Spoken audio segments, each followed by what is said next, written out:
Welcome to Top Shelf. I'm David Pierce, and on this show we bring you the best in consumer electronics past, present, and future. This week we're talking all about the Facebook phone.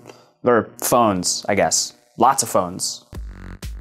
After years of rumors, Facebook's throwing its hat in the Android ring in a big way. Facebook Home is more or less a total takeover of the platform. CEO Mark Zuckerberg called it a people-first approach. There's no Chrome, no nav, just content. The lock screen now displays your friends' photos and updates, messaging is literally everywhere, and your friends pop up as so-called chat heads.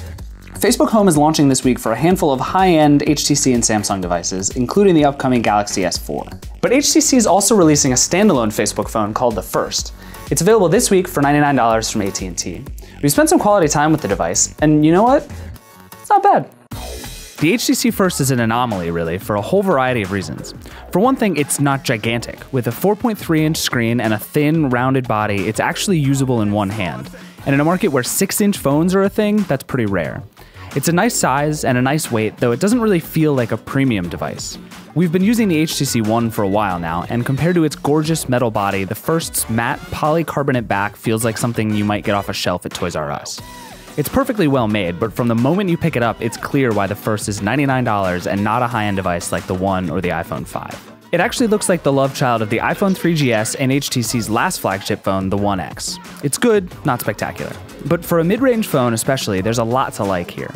The First's 4.3-inch 720p display is crisp and bright, though it can get pretty hard to see outdoors, and it has good colors and great viewing angles. And we can't say this enough, it's exactly the right size. Where you do lose something with the First is its camera. It's a 5-megapixel sensor, and even though megapixels aren't everything, the shooter leaves a lot to be desired. It takes okay pictures in great lighting, but even then has some noise and overprocessing. In low light, you might as well not even try.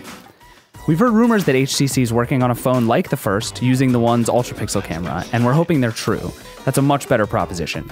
The First's general performance isn't perfect either. It's definitely a beat slower than some high-end phones, though it works fine for most normal tasks.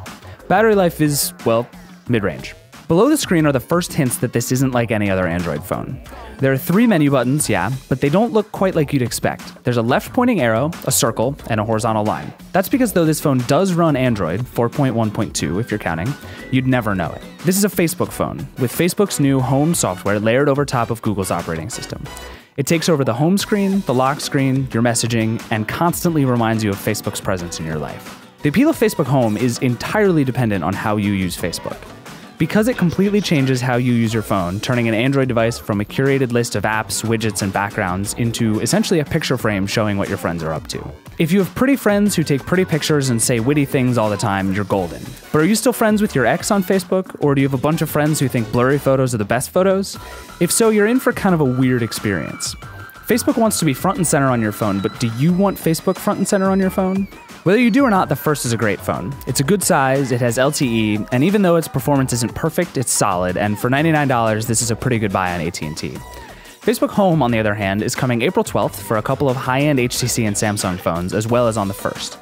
Luckily, it's free, and it's easy to uninstall if you hate it. But frankly, we're not convinced that it deserves such a big place on your phone. Not yet, anyway. Facebook may have some interesting cards up its sleeves. Joining me now to talk more about all this is our own Ellis Hamburger. You were in California last week, and you played with this thing. So what I really want to know is why now? Why is Facebook doing this particular thing, and why are they doing it right now? So this is basically Facebook's baby for the last year. It happens to run on this HTC phone, but Facebook Home is the product of everything Facebook's been working on, focusing the company around mobile. Everything's mobile first now. Every team has a mobile component, and this represents the best of that. Do you buy that? Like, is Facebook really a mobile-first company now? Because they've gotten crap for that for years, for everybody saying, you know, their mobile products are terrible. Like, do you believe that they're really a mobile company now? Yeah, I mean, starting last summer when they started rolling out the native iPhone app for the first time, I think that was a pretty clear indicator that they're focused on delivering the best experience on mobile that they can, and they need to. Because for the first time last quarter, monthly active users on mobile were higher than on desktop. Yeah, and they said, what was it, 23% of your time on your phone is spent on Facebook? Yep. Like, that's insane. Really, this is just a manifestation of that. Like Google, they're all about data. So when they see data like that, they're like, okay, let's make Facebook bigger on your phone. Let's put it right on top of Android so you can't possibly miss it. Right. Well, so show me a little bit here. They did this in 2 pieces, right? And so the biggest thing is like these weird pictures of people I barely know that are all over my phone now. Yeah, so Facebook's biggest product is Newsfeed, and here it is, right on top of your phone. You turn it on, and Newsfeed is right there. You can't miss it. So you can scroll through your Newsfeed items. You can double tap to like something, like an Instagram. You can tap and hold to blow this out.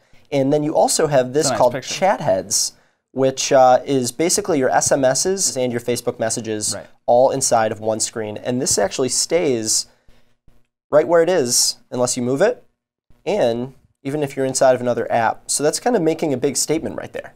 So yeah, I mean, I guess the idea is basically no matter where you go, it's right there. You can't avoid Facebook anymore. Right. And so Newsfeed and Messenger, they're two biggest products right now. They're both huge focuses on mobile. And those are the focal points of this product. I get that Newsfeed is huge. That's like the shtick of Facebook. It has been forever. But is Messenger really that important to Facebook? They've been, you know, tweaking it forever, but it doesn't seem like it's really huge. Is this a thing for them now? I think at some point, maybe when WhatsApp hit 150 million users, that they realized, okay, people, especially teens, are starting to text a ton. Just on their phones, they are sending pictures, videos, voice memos, what have you. So instead of like Poke, they're like, oh wait, maybe people don't want Snapchat. They just want like the other stuff that it does, and that's right. It's person-to-person messaging, and that's an area of Facebook that's always been a little bit lacking, and they've really been tuning it up a ton over the last year. And if you look at it, it's very fast, it's multi-platform, it's instantaneous, and it's synced across everything. And in Facebook Home and in Messenger, the newest version, you just can't miss it.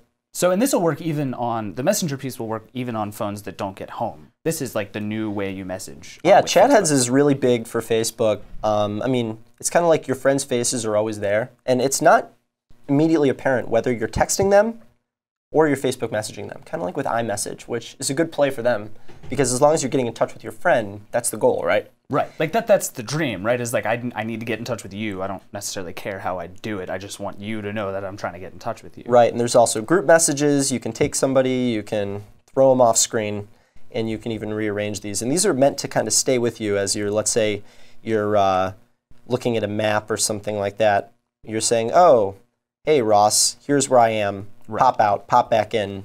It isolates your messages from all other notifications, which is great.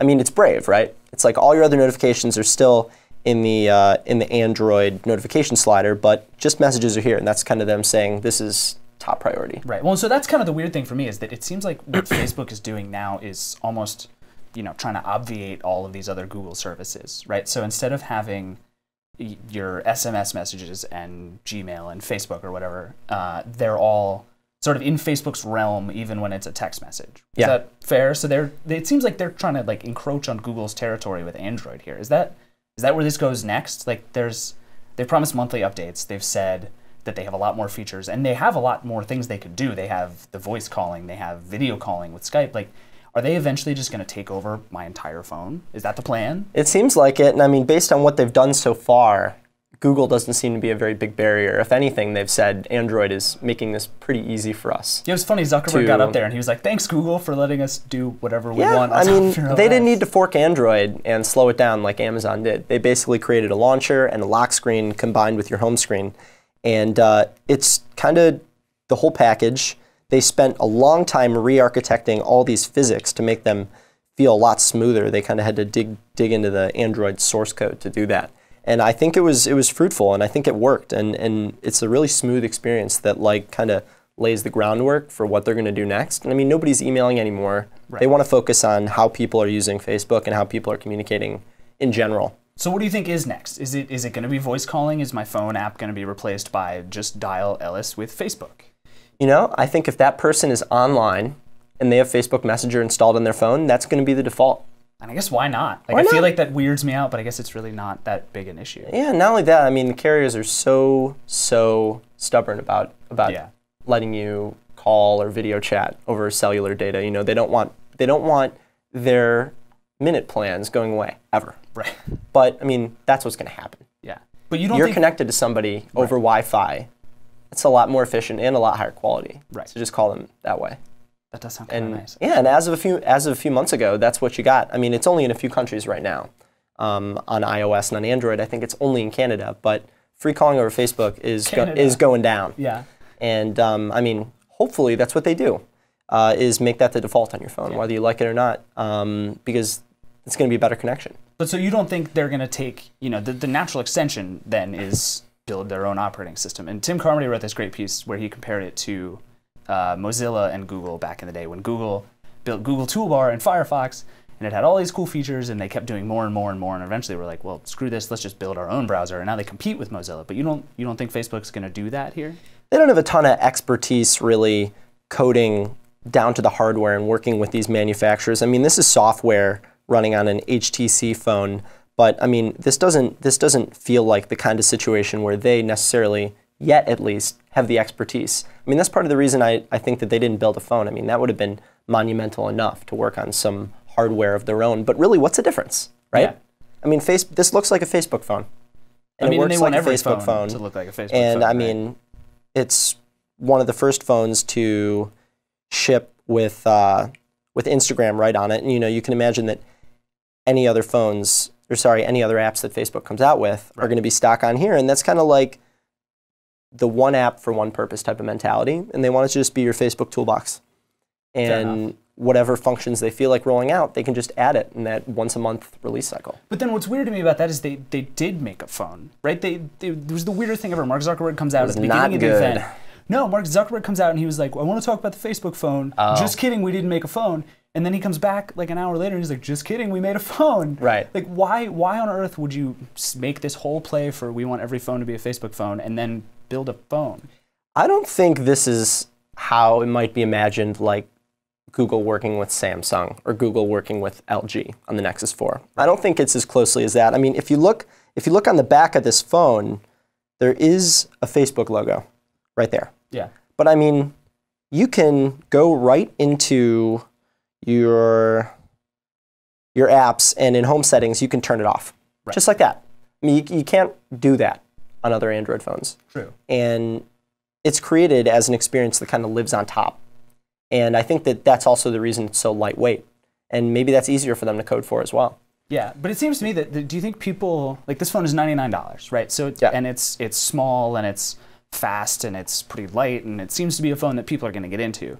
So is the idea, do you think that they sell a lot of these phones, and since most people sort of don't know what they're dealing with anyway, they just get used to the idea of having Facebook everywhere, and then they use Facebook a lot, and then they get another phone and they install Facebook on that? Like, is this maybe the gateway drug to making everybody use Facebook phones? Or like my friend comes over and he's like, who's that weird picture of a girl you don't know on your phone? Right.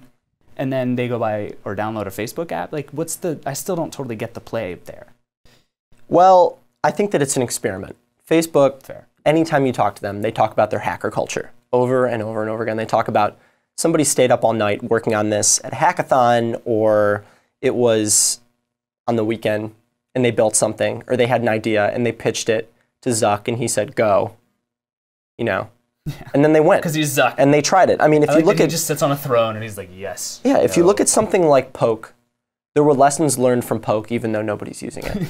Literally no one. Yeah, and for Facebook, it's all about gathering data. It's all about experimentation. And even though it seems like they've kind of been following the footsteps of some other apps like Snapchat, they're doing all this work on their own to kind of gather data on what people want so they can make assumptions based on that and build something. And like that 23% data point about that's how much people use Facebook on their phone, that's why they made it. Right. Well, they're so like, that's worthy of an experiment. Right. That brings up a whole host of other issues, right? Because he said, what was it, 100 times a day that you look at your home screen?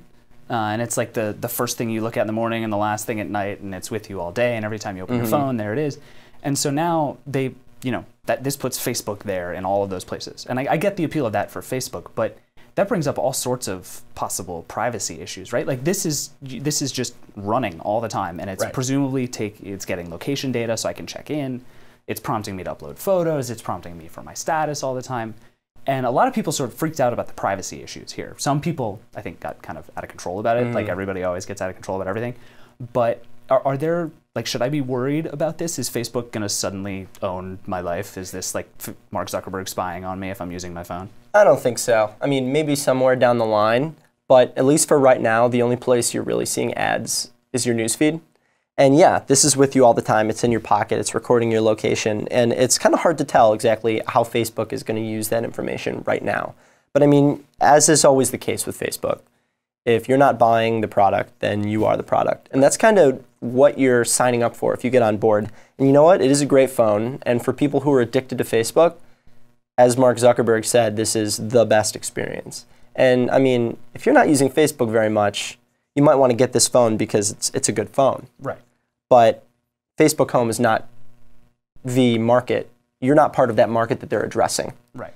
And if you are part of the market they're addressing, you know, you're kind of on board with that the whole way. You're like, you know what, I'm sharing everything on Facebook. I'm messaging all my friends on Facebook, and I'm okay with that. But part of what Facebook always does is say, like, you know, I'm willing to part with all of my privacy on the stuff that I share, right? So I'm okay with putting up pictures, and you can sell ads against all the stuff I put on your site.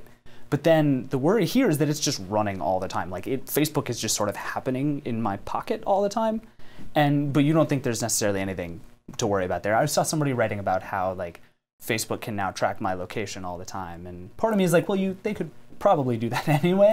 Right. But it's just, you know, same old, and they'll sell me better ads, I guess. And now Right. it'll be for like the place across the street instead of some like weird Papa John's in New Jersey that I can't go to anyway. Yeah, I think that's it. And you know, maybe some point down the line, they're going to use that data to create something useful, like alerts for when you're near friends or when you're near a restaurant you might like or something like that. And you know, you might be into that, or you might think that sounds horrible. But I mean, if you're into that, you might be one of the kind of people they're trying to sell this phone to. And you know, this is a mid-range phone. They devoted a lot of people to working on this, but in the grand scheme of things, if this experiment fails, it's not going to be the end of Facebook. Fair. So are you going to buy this phone? I don't think so. No, it's why? not. I Why mean, not? I really like the design. I like Facebook Home. And you but use Facebook, right? You're like, a lot of people say like, oh, I don't really use Facebook, I don't want it, but you use it. I'm in Facebook all the time, but I'm so closely tethered to my favorite indie iPhone apps and games. I just can't possibly get on board with this right now. And you know, the bummer is that Android is just a lot more of an open system than iOS. And this type of thing is never going to happen on iPhone. And chatheads, I really want chatheads like, that really stay bad. with me no matter what app I'm in, that's not going to happen on iPhone. Yeah. And maybe Apple comes up with some unique way to say, okay, maybe you can elevate some notifications you really like or that matter the most to you, like VIPs. Maybe they say, we're going to give that a shot. But this is never going to work. We need to on get Johnny iPhone. Ive and Mark Zuckerberg to hang out. You know, if some of my favorite iOS apps start coming to Android, I might be a convert. And this is certainly helping. This is one of the coolest things Facebook's done in a while. I agree. And it really kind of illustrates where Android is far, far ahead of iOS. If somebody codes in a great experience and spends a ton of time making it fast and work well, you know, that's going to be a potential switching point for a lot of people. Yeah, they keep including talking myself. about how good they are for Google. Mm-hmm. Cool. Well, thank you so much, Ellis. Really appreciate you coming on. Thank you for having me. You know, go look at weird pictures of all my friends on Facebook. Oh, I will. These are like people I haven't seen in 1,000 years. But anyway, so the First is a pretty interesting phone for a bunch of reasons, but there's one in particular that Facebook doesn't really talk about and probably doesn't really want you to know, and it's that you can actually turn off Facebook Home and you're left with just a complete, pure, clean, stock Android experience. That doesn't come along very often, especially on a small phone with LTE and a pretty nice build quality. So it's got a bunch of people on our staff really excited, including Ross Miller, who may or may not already have pre-ordered the whole selection from AT&T.